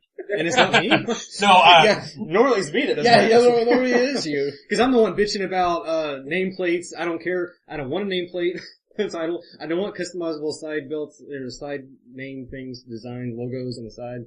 I just want just a straight belt. I don't care about all that. And you want all those damn kids to get off your lawn. God damn, yes. Real fast. At the end of, last week's Raw, so not this past week, not yesterday, when Punk threw the belt off, he hit Cena with it and threw it, and he's like, I want that one. That was perfect. And they flubbed it up. Cause I'm so angry that we are not gonna get a Punk Rock Mania match. I'm not sure if I'm not wanting it right now or I'm just waiting for Taker to show up. Yeah. Cause that's my ultimate goal is it's gonna be Taker Punk, it's gonna be Triple H, Bork Laser. You were right. It's It's gonna be, Del Rio and Swagger, Hard probably. subject, Jay. And then, right. Big ol' asterisk. Yeah. And then, obviously it's gonna be Rock and Cena. So, those are three big matches. I don't consider Swagger Del Rio a big match. Really? It's gonna open up the Yeah. Oh. Shocking. However, I do like that they forgot about the Divas for 2 weeks. That's a plus. Until they can get more than 3 Divas on Raw, then it doesn't really matter, because it's the same 2 people, same 3 people. Before Caitlyn, it was Eve. Before Eve, it was Kelly. Before Kelly, it was, I don't remember, because nobody cares. It's true. WWE doesn't care about the female wrestlers. Yeah. It's true, and that's such a sad state of affairs. I mean, I really wish that they would put more into the Divas, because I think that they have the potential there of having some awesome things. I mean, they gotta call up maybe some of the girls from NXT, maybe some of the girls that are already on the main roster, and they need to train them more, maybe have them towards the bottom of the Divas division, whatever, but they could do so much more with the Divas division, and they just don't. They're not. And it frustrates me to no end. Can we get Fit Finlay to come back and train him again? Because that's who's training him, in Lita and Christian Raw. Yeah, and he's good, but I don't think it's a lack of training, because Sarah Del Rey's training him right now, and Sarah Del Rey is badass. I don't think it's a lack of a good trainer. I think it's just a lack of WWE not caring. Like Max said, they just don't care. I don't think we're gonna see Paige up on the main roster until she's 21. Because right now she's 20. She's younger than me. And that's kinda sad. She turns 21 in August, so I believe, the first week of September we're gonna see her up on the main roster. But good grief. Have you seen the other divas the NXT divas? Emma? The only thing that she has going for her is, she was trained by Lance Storm. And that's kinda cool. And then there's that Audrey Marie. Yeah, Audrey Marie. She's kinda okay, but she doesn't have any charisma. And then Sasha Banks is like 85 pounds soaking wet. Hey, she just got a big win over Alicia Fox. Yeah, another one that seems to be playing heel or face roulette all the time. Well, that's what all divas do. They just go whatever they need for that week. They just kind of switch back and forth. Yeah, and I wish that they'd put divas up on Raw and give them like a 5-10 minute match, but it's just not happening because the only person who can go right now is Natalya, who is fuck if I know. Yeah. There's Tamina, and then there's Caitlyn. And those are the only 3 so far on the main roster who can go. I don't know. And kind of switching back from that to Raw, where the hell is Tensai and Brodus Clay? If they're gonna keep on pushing Tensai and Brodus Clay, and Tensai apparently is called Sweet Tea as of today. Did you guys see this? It was Superstar spoiler. I don't think anybody watches Superstars. He comes out in completely new garb. I don't know what it looks like. And his name is Sweet Tea. Yes! Which one of the girls called him that. Go ahead. Yeah, well, I think Cameron did. They called him that like 2 or 3 weeks ago. Yeah, like in the backstage, whatever. Yeah, they called him Sweet Tea. That was at the pay-per-view. Was it at the pay-per-view? I think so. Yeah. It was? Yeah. Right, okay. Yeah. Oh, and also Naomi can go. Yes, she can. But they're not gonna break her up because she's part 2 of dancers. So, WWE is doing a lot of good things and then they're kind of falling flat. Cause the way that they're building the Shield is great. And I know I'm kind of jumping all over the place, but I want to talk about wrestling. So, they're building the Shield great, but then on the same time, they're dropping a couple of other tag teams. Like Rhodes Scholars. What the hell happened there? I know that they broke up like 2 or 3 weeks ago. Why? There was no reason. They were great together. And now Damian Sandow is jobber. Yeah. Same thing with Cody Rhodes. Cody Rhodes is never gonna get past midcard. Yeah, if Cody didn't have the mustache, I think he'd be even lower than what he is now. Don't you mean the love stash? No, I don't. I know what I said. Yeah. That's bad. And then the match at the end of Raw, which was 5-star. That was a WrestleMania quality match. We saw a powerbomb from Cena, which was fantastic. We saw a Cena Kanrana, which is fantastic. And then we saw a pile driver. a pile driver on free TV.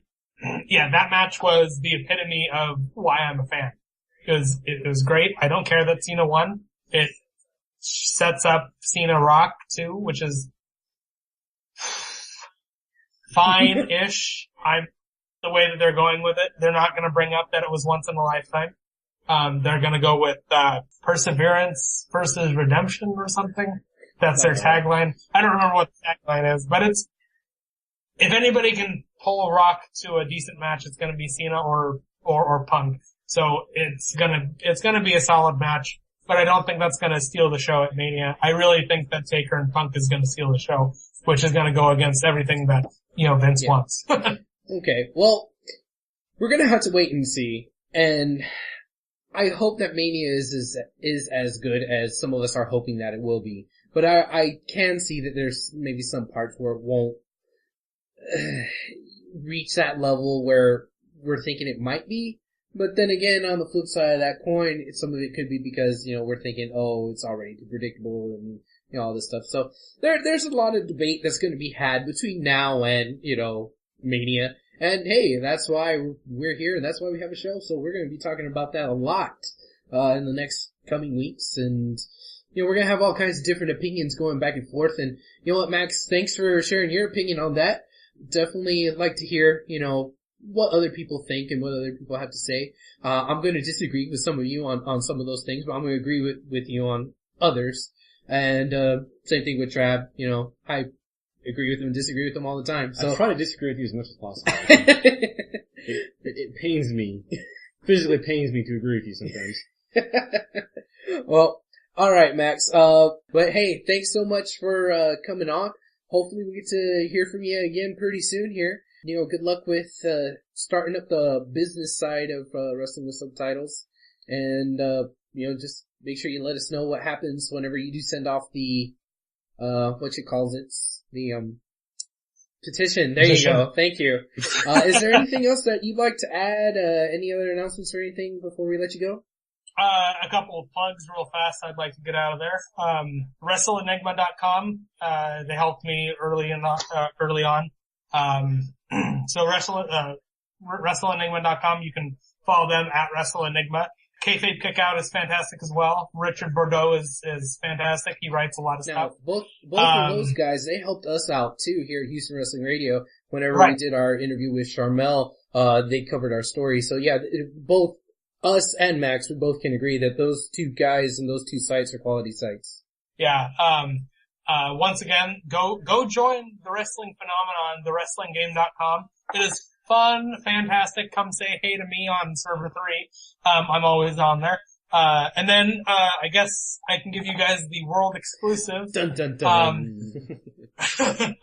Wrestling with Subtitles is going to start a video cast to talk about wrestling, the cause, and whatever I may feel like. It's going to be a 15 to 20 minute per week-ish, and there will be subtitles. Awesome. So that's something to be on the lookout. Probably the first week or 2 of March. Figure that Abel and Travis can have the big scoop there. Maybe Ringside Access and WrestleChat.net will bring up that kind of news and everything. But other than that, I'd just like to thank Abel and Travis, Houston Wrestling Radio, for having me back, and I look forward to coming back. Maybe before WrestleMania, maybe right after. There you go. Who knows? Sounds good, man. Thanks for the exclusive info. I'll make sure, I'll pass it around. And, of course, this will be here right now that if you're listening to this, but yeah, it'd be awesome that, video podcast here. So, hey, look, now we got new competition. Great. Maybe you can be an interview on my Yeah, video. there you go. Yeah, tit for tat. There you go. Yeah. All right. Hey, thanks so much for joining us today, Max. We'll talk to you soon, bro. Yep. Take it easy. Thank you.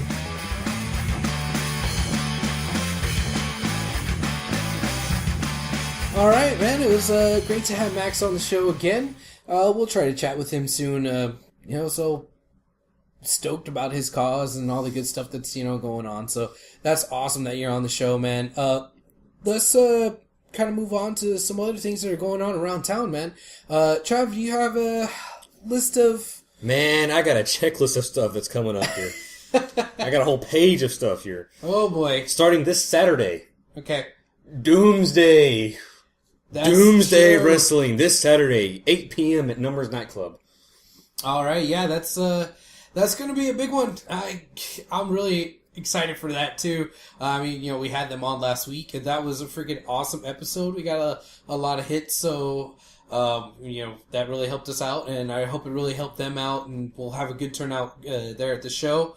Again, Tex Lone Star, Dirty Sanchez, thanks for coming on our show last week, and we'll definitely want to have you guys on sometime in the future again. Anytime y'all want, y'all are more than welcome. Yeah, more than welcome. And we'll see him this weekend. We'll see him at the Textravaganza. Textravaganza. Oh man, All right. I can't wait for that. All right, what else we got? That's this Saturday. Next Saturday, we have Reality of Wrestling. That's March 9th at 7:30 p.m. at the Clear Lake Recreational Center. Awesome. Now, about that, next week's show, we're going to have ROW star, Kid Ransom. He is the internet champion. So, we're going to have him on our internet show. I see what you did there. Yeah. Yes, because he's the champion of the internet. He's our champion. You sound like Santino, the champion of the internets. I'll make sure to bring that up to him and tell him that. It's like, man, dude, you're so cool. You're like Santino. I'm sure he'll appreciate that. Right. Yeah, he's nothing like Santino. Yeah. Yeah. But, yeah, we really look forward to talking with him next week, and I hope you guys tune in for that one. All two of you.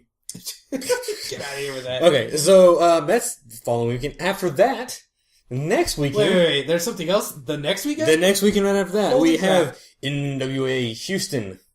That's right. That's on right. March 15th. That's at 7:30 p.m. That's over in Cypress. That's at 21902 Northwest Freeway in Cypress. Now, March 15th, that's a Friday, right? Yes. Okay. Well, we've said this before, we'll say it again. All these things that Travis here is listing off, all these local shows, we're going to try to make it to as many as we can. But, sometimes some things are just hard for us to make. Friday in Cyprus, that's almost impossible for us to make. So Yeah. it's really hard for us to go to those shows. But we. One of these days we really need to make extra effort to go out there on a Friday to one of their shows, because their show's always on Friday. Right. And I just hear so many good things about NWA Houston. I wish we knew somebody from there that we could talk to or whatever. Just give us more info about them and whatnot. So I really want to get involved with them, but we haven't been out to their shows or whatever. But I just hear they have some really, really good stuff going on there. Yeah. So anybody from NWA Houston want to give us a shout out here? We'll get you on the line here, and we'll do a little interview with you and give you some more information about that. There you go. All right. So that's on March 15th. The following weekend after that. Oh, Jesus. Friend of the show, Scott Bruce from XWA, Extreme Wrestling Alliance. He's going to do his second show. Yes. We went to his first one. The second one, it's going to be Sunday, March 24th, over here in Pasadena. That's going to be 6 p.m. on Sunday, the Midwest Customs Automotive Center, 2701 Strawberry in Pasadena. Returning to this one is going to be Robbie E. from Impact Wrestling. So that's something to look forward to.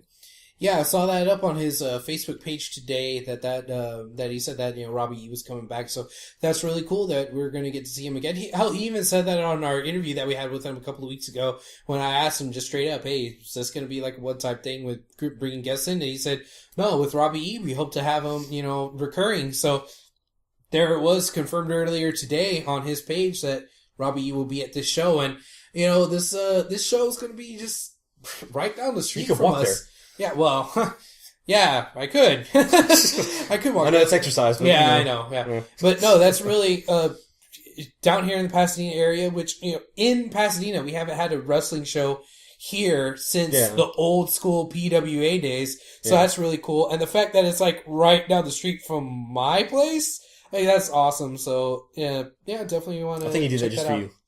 He probably did, yeah. What can I say? He found out exactly where I lived, and it's like, hey man, I'm gonna have a show next door to you. So, That's not creepy at all. Well, when you're done with that event, Okay. the following weekend, Oh, son of a bitch! we have another wrestling show, TSAW, Texas, All-Star Wrestling. So Is that the Humble Rumble? that is the Humble Rumble, yes. That is March 30th, 7 p.m. at Coach's Sports Bar in Humble, Texas. So that's another one that's kind of out there, but we'll try. That one's kind of far away. Yeah, but we'll try. Yeah, go out there. We could try to hit that one up too. I mean, what day of the week is that again? Saturday. Saturday. Yeah, Saturday, 7 p.m. That's a maybe. Like I might be able to get it out. We'll see what we can do. Yeah, we'll see what we can do on that. Okay, that's it for the immediates. As far as we know, like there could be more shit that's scheduled. Next weekend, the next week after that is WrestleMania, I believe. Right? Oh yeah, and if there's any indie show out there that's gonna have a show WrestleMania weekend, you're a damn fool. Unless you're in the New York, New Jersey area, In which case you're a genius. Yeah. Which I think ROH. ROH, yeah, they always do that. They have a show the day before WrestleMania, and then on the same day as, the day before day before WrestleMania. Right. So usually the Friday and Saturday. So speaking of ROH, Ring of Honor invades San Antonio. This is a little ways away, but we just found out about it, so we're just kind of letting everybody know in case you didn't know. June 1st. Plenty of time to plan. Yeah, that's a Saturday. So go out, make it a weekend if you want. Go out to San Antonio. It's just a few hours. Visit the Riverwalk. Yeah. So 7:30 Saturday, June 1st at the San Antonio Shrine Auditorium. So there you go. That's our checklist for indie shows in the immediate future here. Yeah, I haven't been to an ROH show since WrestleMania 25. Yeah, and it's very rare that they come down here to Texas, come to this side of the country. And I mean, in our earlier episodes, we've had a couple of rants about ROH. It was like, hey, get a TV show and then we'll actually watch your stuff. Well, we kind of said that tongue in cheek. You're an asshole. Yeah, I know. We said that kind of tongue in cheek because, we never get a chance to actually see these guys live. They never come down to Texas, and they're going to do so now out of, what seems to be a whim. Like, I don't know why else they would be coming out here in June, but hey, if they're coming out to Texas, let's make sure we get a lot of people to go out to this show, because maybe they'll keep coming back down here and spread out this way, because that'd be freaking awesome. I would definitely want to get into ROH more, and I always have ever since it's been canceled on HDNet. Like, I've always been bitching, but I'm not gonna run out and buy every single DVD, But if they're coming down here, maybe get more exposure, see them a little bit more often, I'd be so happy for that, and that's freaking awesome. I'm sorry. One thing I didn't mention, since I did mention an event in San Antonio, I didn't mention TNA Lockdown. Oh yeah, Lockdown. Because that's of course in San Antonio. That's March 10th. So right after Reality of Wrestling. Right. If you want to drive down there to San Antonio, we can do that. Yeah, I believe tickets had already gone on sale for that, and I think Houston Wrestling Radio is sending out another crew on the private jet to go and check out that event. Why don't we ever use that to go anywhere? Because we gotta stay here at headquarters. Hold down the fort, make sure nobody invades. It's funny you can say that with a straight face. Yeah, all these other kids are going out there. But anyway, they're going out there. It's gonna be awesome. Whatever. Is there any other events to talk about? Nothing I can think of. Okay. That's enough, ain't it? Jeez, I know. I mean, we're going to try our best to get to everything, but sometimes life gets in the way, man. Yeah. Hey, we also had a couple other people here, some other podcasts, kind of contact us, and we've been talking with them a little bit. The Shining Wizards podcast, they were doing their live tweets last night on Raw, as were we, and, we just got to tweeting each other, and, they seem like pretty cool dudes, and we, shared a couple of tweets back and forth, and I just want to go ahead and just, let our listeners know that, hey, these guys are cool, and you should check out their show. We just had Max on, from Wrestling With Subtitles, and he's been on their show, and in fact, the first time that we had Max on, a couple of weeks after he went on to the Shining Wizards podcast. So this isn't the first time that their name has been mentioned on our show, because Max mentioned that when he came on the first time. Mm-hmm. So, that was pretty cool there. So we're kind of getting to know these guys a little bit more. If you want to check out their website, it's really easy. It's just shiningwizards.com. There you go. Who'da thunk it? Yeah. So definitely want to check that out. Also, we were mentioning that, we were going back and forth on Twitter. Their Twitter handle is @Wizards with an S, @Wizards Podcast. They got some good tweets going on during Raw, and, that's basically how we got to chit-chatting, because, they said something funny, and I replied with something funny, and, we just went back and forth. But these guys, aside from that, you might want to check out some of their past episodes, because they've had a lot of cool guests on their show. They've had Lance Storm, Christopher Daniels, Jake Roberts, Scott Steiner. They've had a lot of really cool dudes on their show, and I think that's pretty awesome. So, give them a check out. Also, they're selling t-shirts, so you go to their website, buy yourself a little t-shirt. I've seen the logo. It's pretty cool. It's a guy kind of doing a shining wizard. Who'd have thunk it? Who'd have thunk it? Oh, but it looks good. So, check it out.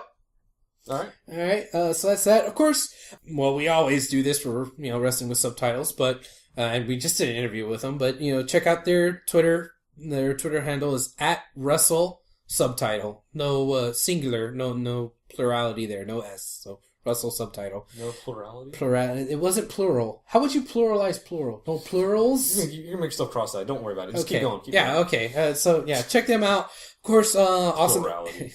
Whatever. Awesome AG Designs. If you need any t-shirt work, making logos, what have you for, Facebook, whatever, check him out. You can go onto his Facebook page and just do a search. Awesome AG Designs. I think that's it. Well, of course, Our World Order. They do our music. Haven't talked to those guys in a while, man. They've, Pete, our main contact with him, he broke his phone, so he's kind of been off the grid there for a while, but you can still check out their Facebook page, Our World Order. I think that's it. I think that's all we got for this week for now.